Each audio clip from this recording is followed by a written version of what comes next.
ಬೆಳಗಾವಿ ಜಿಲ್ಲೆಯ ಬೈಲಹೊಂಗಲ್ ತಾಲೂಕಿನ ಮರಕಟ್ಟಿ ಗ್ರಾಮ ಪಂಚಾಯಿತಿಯಲ್ಲಿ ಕಳೆದ 1 ವರ್ಷದಿಂದ ಮಹಾತ್ಮ ಗಾಂಧಿ ಉದ್ಯೋಗ ಖಾತ್ರಿ ಯೋಜನೆ ಕೂಲಿ ಕಾರ್ಮಿಕರಿಗೆ ಉದ್ಯೋಗ ನೀಡದಿರುವ ಗ್ರಾಮ ಪಂಚಾಯತ್ ಅಭಿವೃದ್ಧಿ ಅಧಿಕಾರಿಗಳ ಹಾಗೂ ಕೃಷಿ ಅಧಿಕಾರಿಗಳು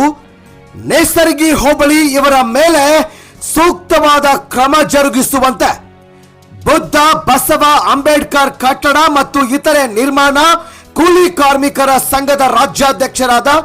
ಮಾರುತಿ ಕೆಳಗೇರಿಯವರು ಮುಖ್ಯ ಕಾರ್ಯನಿರ್ವಾಹಕ ಅಧಿಕಾರಿಗಳಿಗೆ ಮನವಿ ಮಾಡಿದರು. ಈ ಸಂದರ್ಭದಲ್ಲಿ ಮಲ್ಲಸರ್ಜಾ ಮಚ್ಚೇದ್, ಉದಯ್ ಬಸೋಜಿ, ಪ್ರವೀಣ್ ಬೀರಣ್ಣವರ್, ಪ್ರವೀಣ್ ಪಾಟೀಲ್, ಅಮೃತ್ ನೀಲಮ್ಮನವರ್, ಬಸವರಾಜ್ ಮಚ್ಚೇದ್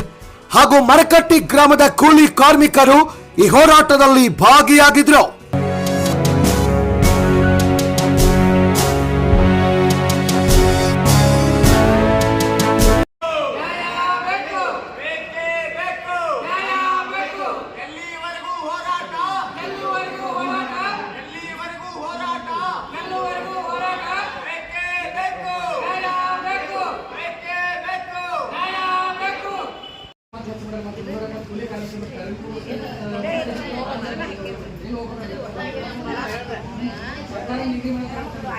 ಹೇಳೋರು ಈಗಾರೆ